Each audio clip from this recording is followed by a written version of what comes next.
Yes, I am. My name is Eileen Becejac. Kirsten did a great introduction. She knew me from many years ago, and I also knew her from her wild days at Newbold as well, where I was very good. She was friends with my sister. That's a different story. And I have photographic evidence.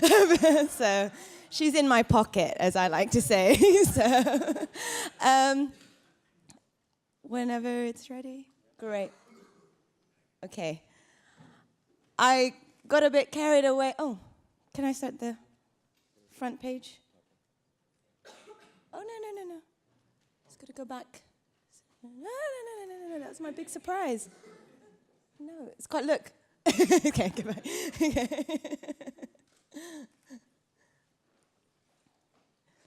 So basically, I'm here.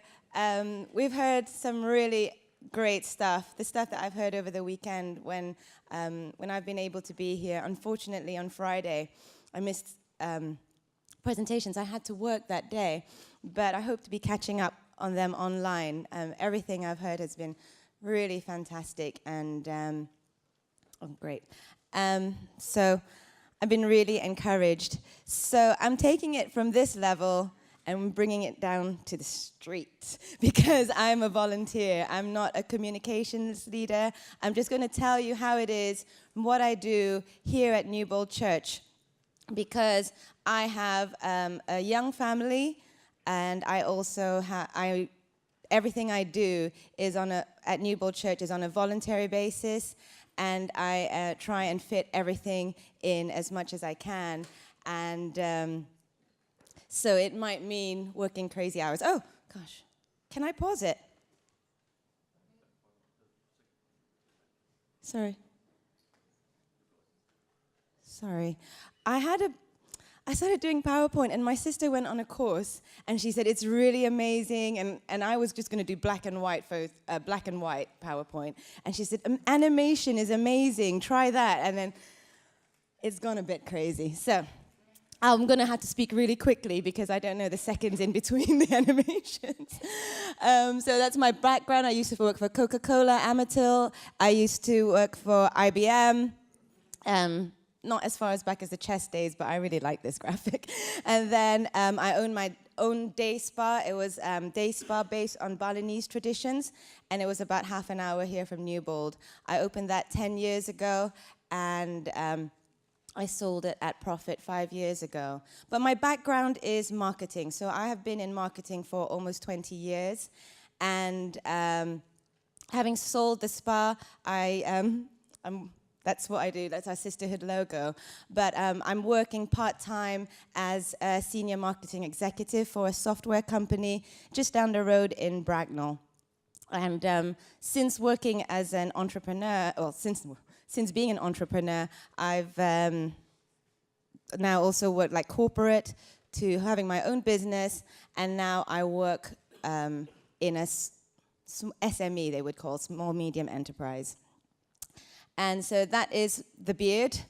That's my husband. He is the children's ministries leader here, and those are my two boys at the last sisterhood event, which we had in November. So we do a lot of events here for the sisterhood, and you might know it back in your churches as women's ministries, but we thought it sounded a lot like women's miseries, so we call ourselves the sisterhood. And because I'm sort of married to the guy who does children's ministries, he runs Voltage Kids Church. And we have kids' church here in this hall about 2 or 3 times a year. And so that's sort of other events I get involved with. So this was the, I'll just show you some of the events, some pictures of the events. Interestingly enough, so 5 years ago when we started to do our main conference for women, see, I didn't control the animation, I don't know what was going on there. The conference is called Our Story, Our Song. So we've always been into this thing about stories. About 5 years ago, had this dream where we believed, well, that, well, I believe that there were women in this church, in our church, who had stories to tell. That's the pastoral support we get. So we're very fortunate as our two pastors, Billy and Pastor Patrick. And so the conference is called Our Story, Our Song, where women come and share their stories. And these were hard-hitting stories, not your, oh, isn't Jesus a great story, because he is, but stories of real life and what's been happening. And that's been going on. We're going to be in our 5th year this year, and that's our main event. And we have about 150 plus attendees every year. It's going to be our 5th year this year, and I scared the pastors because I asked them if we could release some doves and have some ice sculptures, but that was just a joke, but their faces were really great at the time. So we have, from January onwards, we have Vision Evening on one evening in January, and then we also have next week, incidentally, we have a potluck and prayer event, which is in honor of International Women's Day of Prayer. So we have a women's only potluck, followed by a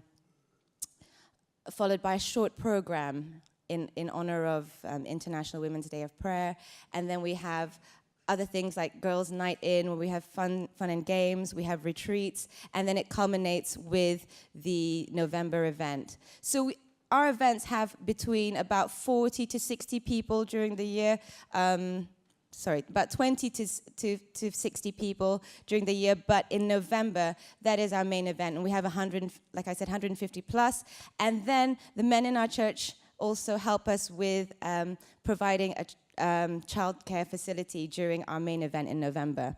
I just wanted to show you that about the Voltage Kids Church, because I want you to imagine about 3 weeks ago, we had an inflatable bouncy castle right there. And we also had, for different ages, for the older children, a big inflatable castle, a smaller one for the younger kids, and a baby play area around there. And that big inflatable castle was kind of up the way to the balcony. We had a worship element. The theme was you're invited to God's party, because one of our mission statements from the church, or vision from the church, is expanding God's kingdom. So each child was given an invitation to give to a friend who's not from church, and they were invited to God's party. And so we had a lovely worship service, followed by where the inflatables were down, and then the inflatables came up. And people like Thomas and my husband Sasha were just chucking children over the inflatables. It was good fun. Oh my goodness. So this is how I hope you will feel today, that you will feel motivated, able to take home new ideas and start using them immediately. And a lot of the things we do, thank goodness for the technology we have, is that now you don't really have to throw a lot of money when you're promoting an event,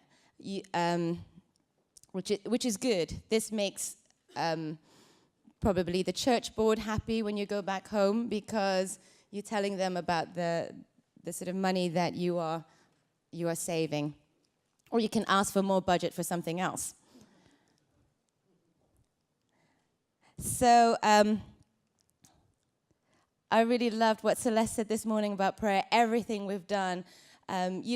I never thought I would be a leader of the New Bold Sisterhood, but we started off with just a dream for sharing one conference, and 5 years later, we're going to be doing our 5th conference. We've got a New Bold Sisterhood with 4 women's prayer groups. We've got Women's Sabbath School, which happens twice a month here at New Bold, and hopefully in the next week or so, we'll be also launching our own online blog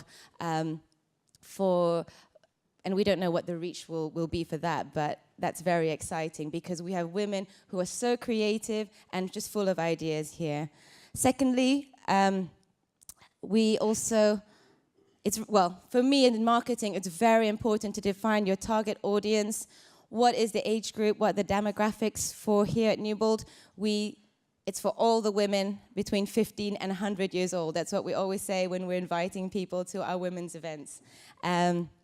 we're really specific, because I think if you don't know who your audience is, then you don't know who you're targeting to. Your wording and everything, content, is always for specifically for your target audience. When Victor yesterday was talking about planning well in advance and looking ahead for what's happening in the year, you know, for example, things like International Women's Day of Prayer, I'm looking at what has the GC got in terms for that's going to be relevant for women, and also what's happening in the country. So I'm always looking to see what's going to happen in the coming year. We used to do it sort of, let's do something next week or in 3 weeks' time. But over the years, we plan everything a year in advance. It would be nice to do it even sort of Japanese style, 5 years in advance or something like that. But and for each event now, we set up registration pages. Again, you can do it free on Facebook or on Eventbrite. And just simply showing you guys what we do. Sorry, it's not very clear, but we do it. I think you could sign up for this on Eventbrite. So I like to put early bird prices free and then premium prices free because our events are free. And just because in terms of preparation for the event, and we always pray for God to send us the right amount of people that we can handle, because it would be lovely if 500 people came, but I don't think we've got the team that's ready just yet for 500 people. So planning and also getting people to sign up is very important. So again, we do Facebook. I think with our target audience, many of them are on Facebook, and we share events on Facebook and encourage our other friends to share them on Facebook. I think that's the way forward these days, sharing. Always establish the agenda beforehand and work out the communication strategy. I'm going to share with you the channels I use in terms of communicating for specifically relevant to what we do here at Newbold.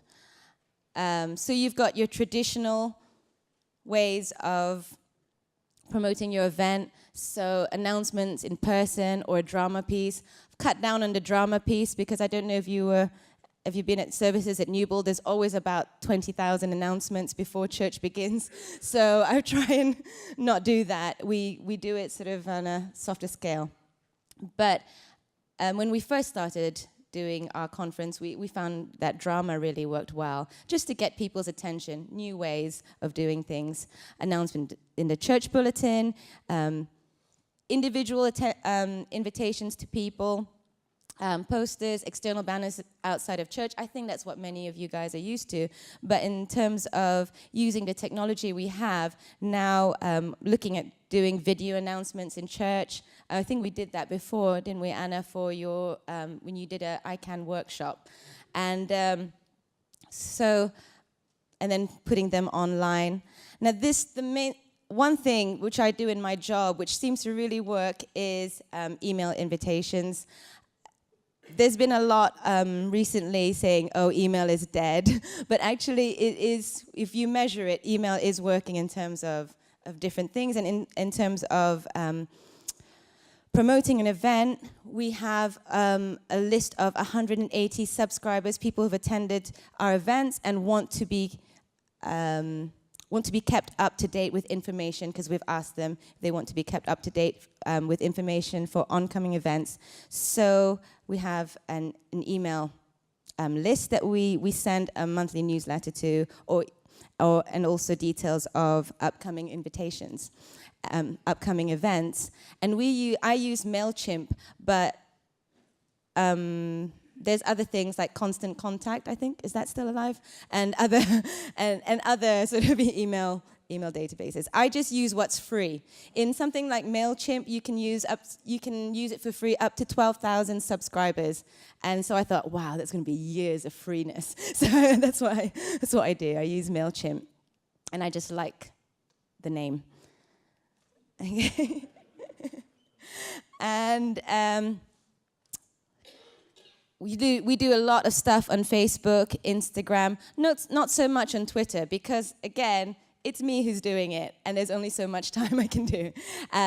What I do is I create graphics in using a free site called canva.com or picmonkey.com. I quite like canva.com now because it's got specific custom set specific dimensions. So it tells you if you do a graphic in this size, it will look really good on Facebook. If you do it in this size, that's a really good for dimensions for a Facebook cover photo, or this is good for Instagram post. If I post to Instagram, it goes on automatically onto Facebook. So yeah, we've got Facebook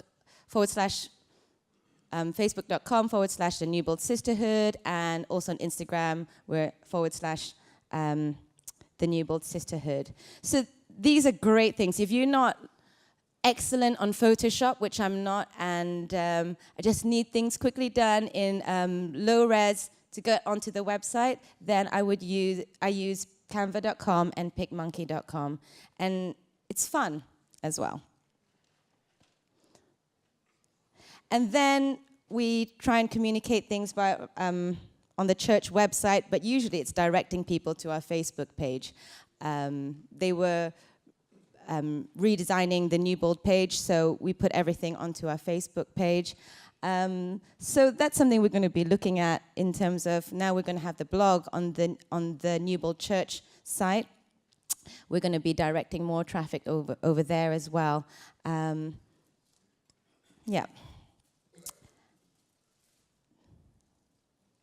Let's see next. So then after the event, I think it's really important to contact everybody who attended. Did I press something wrong? Oh.